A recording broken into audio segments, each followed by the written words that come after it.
At tintaleo.com, you'll find a wonderful selection of children's books in Spanish. From an infinite list of Hispanic publishing houses, we select the best. We handpick every book title. We read them over and over again, fall in love with them, share them with our own kids, and only then we'll share them with you. We created this space because we love our language, our culture, and our roots, and we strongly believe that we can encourage bilingualism through the power of literature. Come and fill your bookshelves with books from tintaleo.com.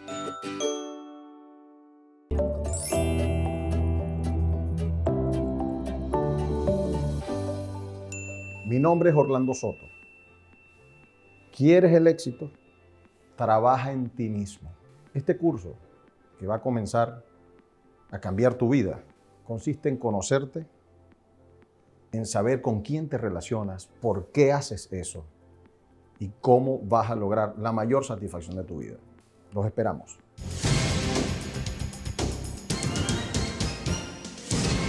Más información en universidadposible.com. Y tú tampoco lo hagas.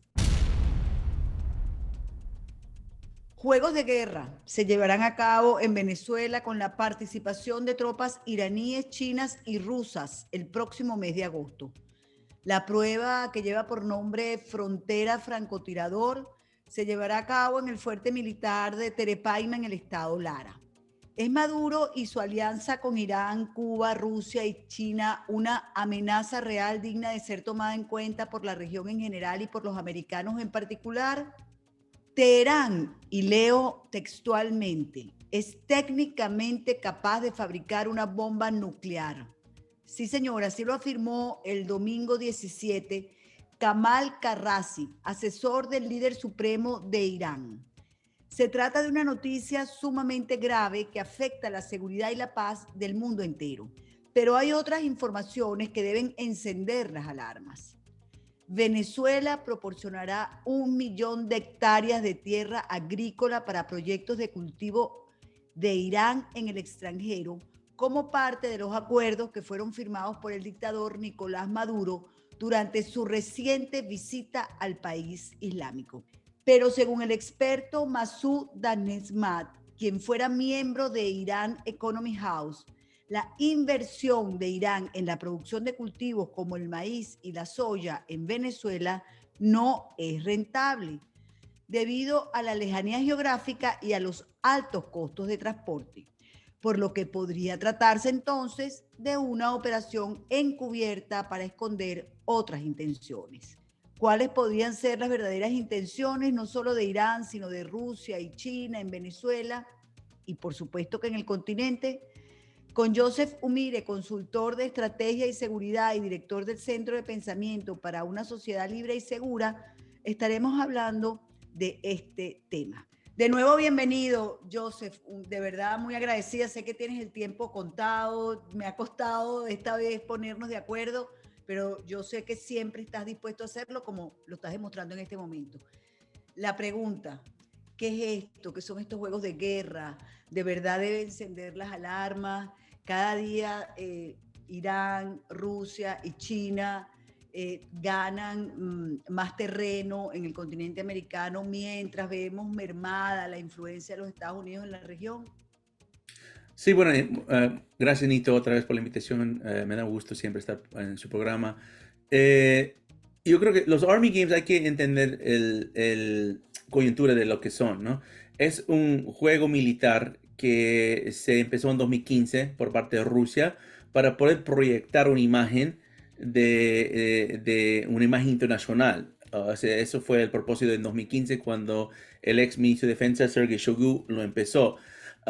Cada año empezaron a sumar más países y después empezaron a desplegar esos ejercicios en otros países. Eso es una forma de mostrar tu influencia militar en el mundo, pero mayormente esos ejercicios han sido en la parte de influencia de Rusia en su vecindario, en Bielorrusia, en Asia Central, hasta lo han hecho en Irán y China y en otros países.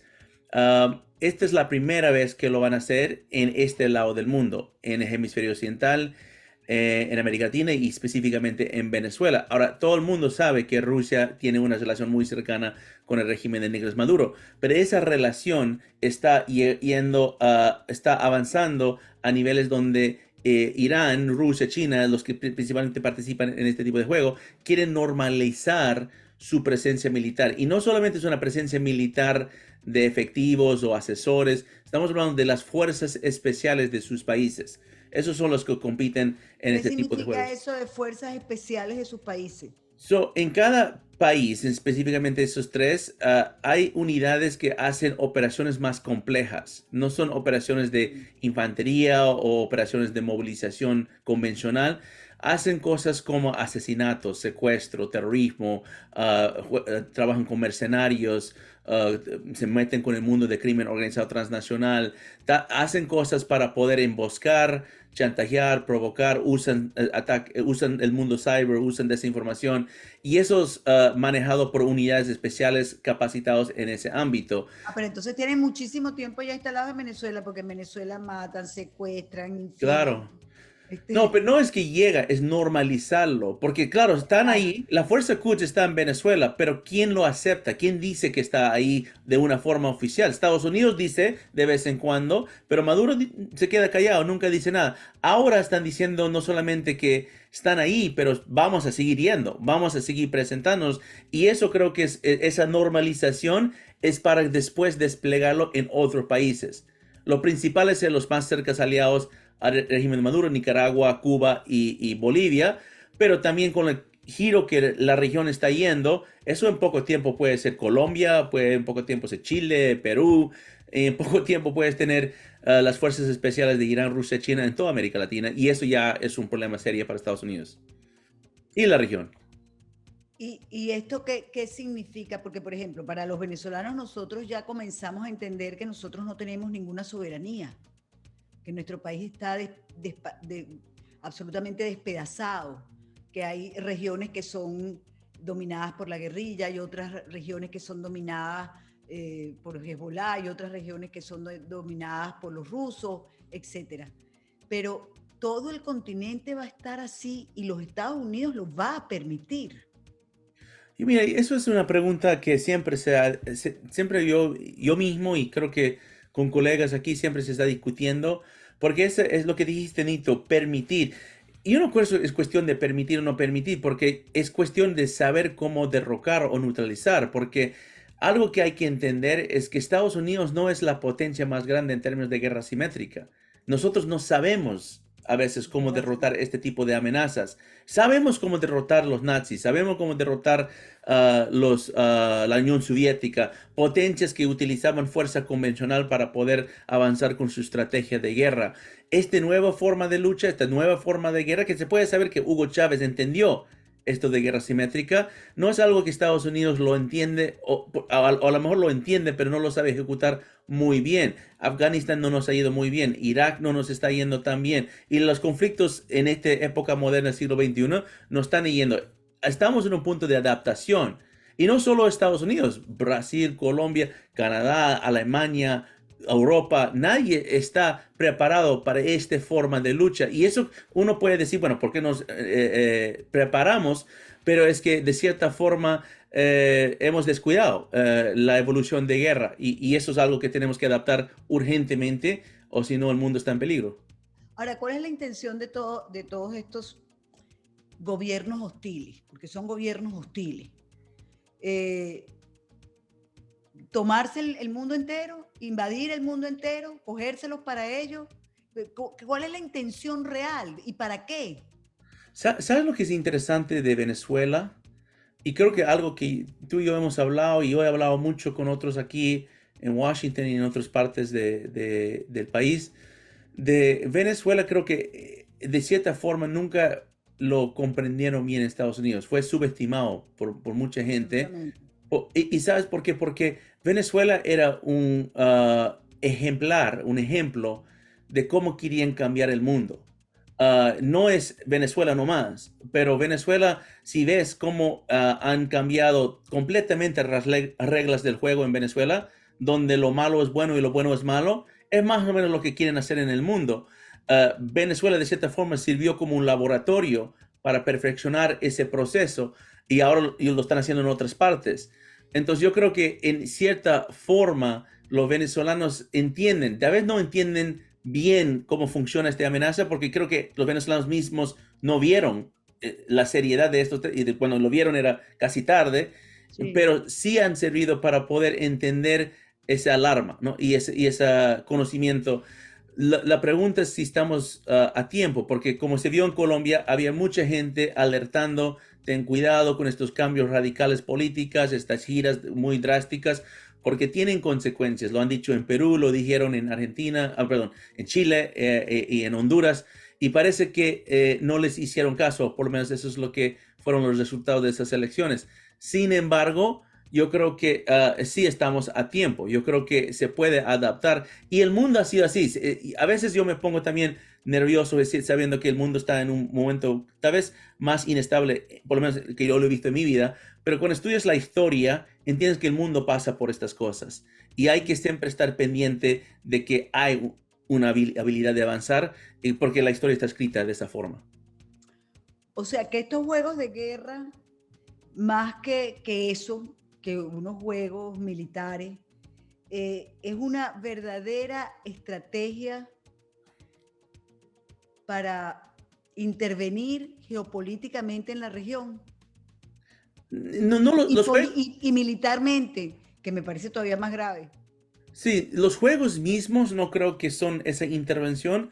Como dije antes, Pero es la creo que apertura, es es lo la que yo llamo, normalización. eso, es lo que yo llamo una normalización, porque han habido fuerzas especiales de sus países en los países que son sus aliados, Cuba, Venezuela y Nicaragua principalmente, pero normalizarlo a un punto en donde lo anuncian con mucha propaganda y mucho show, no ha sido lo normal, porque anteriormente ellos tenían cuidado con poder afectar su diplomacia pública en otros países. Pero Claro, ahora parece pero que ya no les importa. creo que Ya no, quieren que el mundo acepte. El mundo acepte, exacto. nosotros estamos aquí, lo mismos que estamos invadiendo otros países en Ucrania o chantajeando a medio región en Medio Oriente o está amenazando a las islas sur del Pacífico o Taiwán. Estamos en América Latina y lo tienen que aceptar. Ese es el mensaje que quieren dar a la región y obviamente a Estados Unidos también. Ahora, yo tengo la impresión de que a parte de la administración Biden está muy contenta con esto. Bueno, no sé si está contento, pero lo que creo que es de cierta forma las decisiones que ha tomado el gobierno de Estados Unidos no muestra que necesariamente tiene una estrategia para neutralizarlo. Y esto puedo criticar el gobierno actual, pero realmente ha sido una crítica muy amplia en todo aspecto a todos los gobiernos de Estados Unidos en los últimos 30, 40 años. Um, América Latina era siempre visto, y lo puedo decir desde primera mano aquí en Washington, como el última prioridad en la política exterior. Eso nos va a costar muchísimo. Eso nos va a costar muchísimo. Tenemos que cambiar eso urgentemente.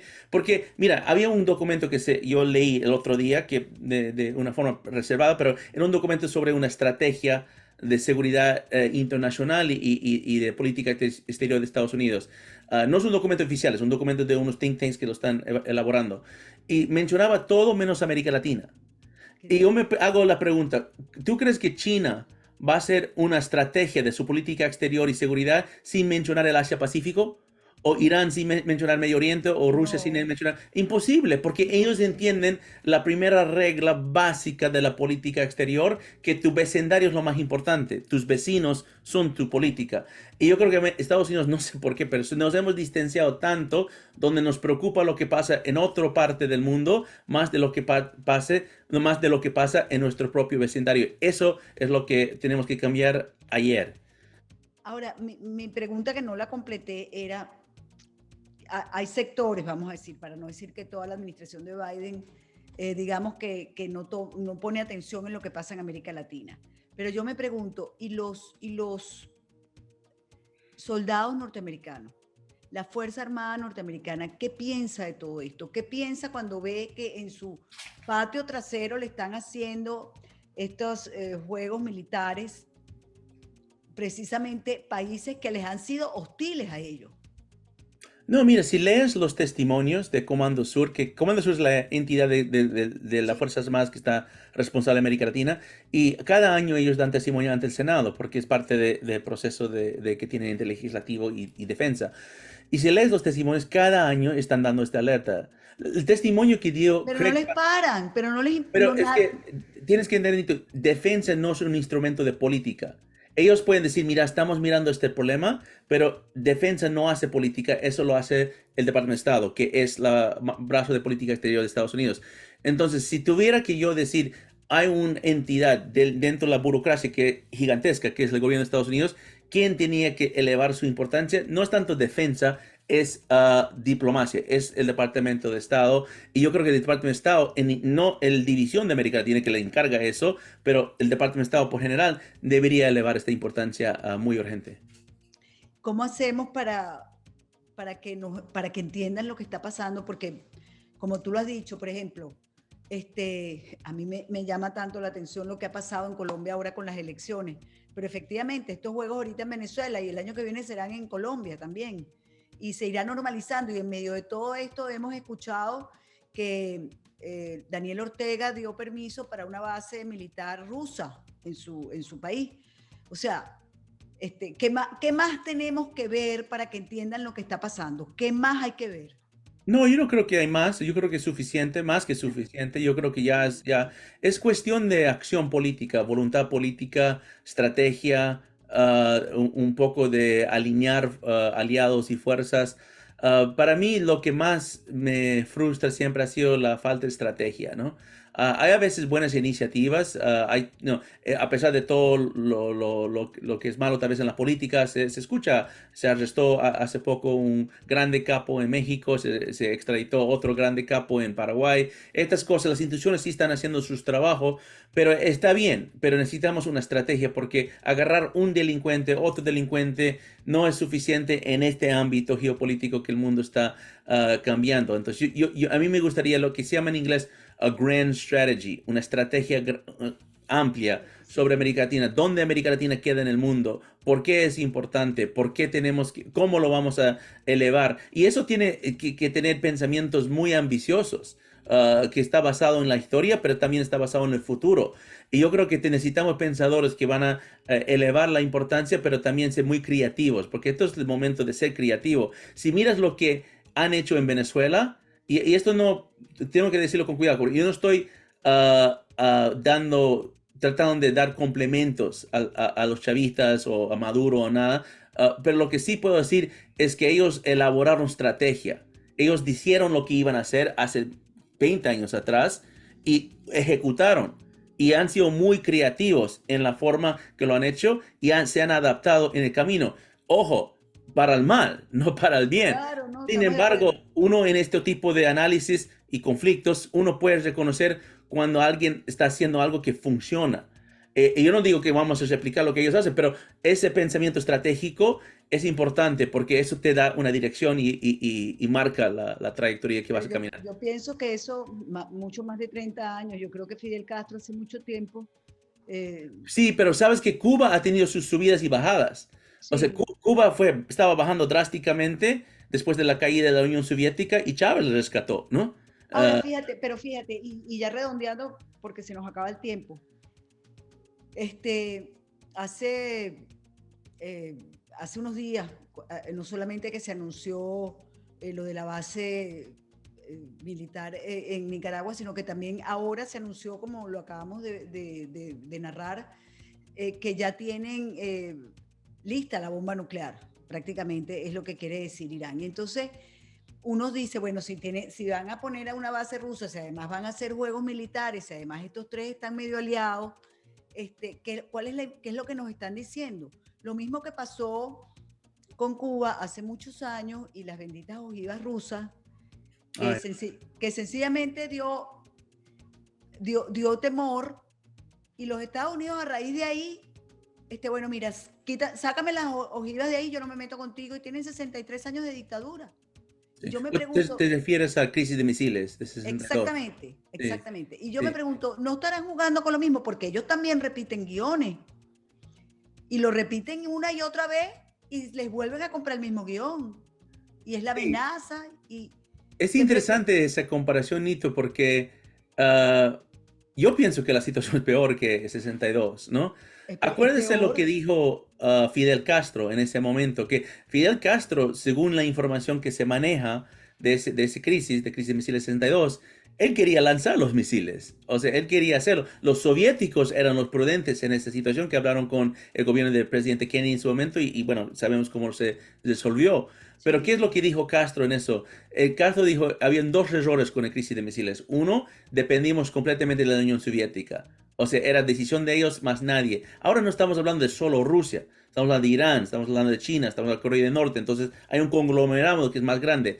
Y dos, él dijo que era solamente pocos misiles, que debían tener más y despegado en más lugares. Entonces ahora no solamente es Cuba, ahora es Bolivia, ahora es Nicaragua, ahora es Venezuela. Entonces yo creo que ellos han entendido hasta los errores que han podido pasar en crisis de misiles que no les favoreció Por en el eso te sentido estoy diciendo, geopolítico. aquí los tengo, no se metan con nosotros, déjennos en paz. Y eso les da de cierta forma en la ajedrez geopolítica una carta de jugar para poder seguir avanzando con sus proyectos hegemónicos en su vecindario. O sea, Rusia va a capturar Ucrania, China, Taiwán, Irán, Irak y el resto del Medio Y Oriente. vamos a ser todos esclavos. Sí, prácticamente esa es la dirección que quieren llevar. Ahora, quiero dejarte con algo, Nito, para no dejar esto tan negativo. El mundo pasó por esto y el mundo superó esto.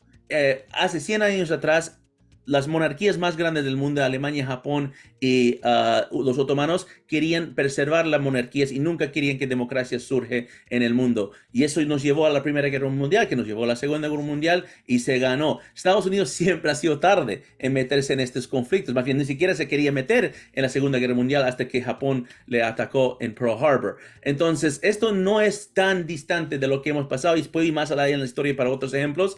Cada 100 años más o menos, el mundo quiere cambiarse. El mundo va a cambiar. La cuestión es para dónde, bien o mal. Y yo creo que todavía estamos a tiempo para que esa historia no sea un destino de mal y que está hecho de bien. Entonces, esto la historia es más o menos un testigo de estas cosas. Ojalá Dios te oiga y de verdad cambiemos, pero para bien. Así es. Gracias, Nito. Gracias a ti, de verdad, Joseph, por habernos conseguido estos minutos. Y con ustedes, amigos, hasta un próximo No Callaré. Si te gustó este contenido, suscríbete a nuestro canal y activa las notificaciones.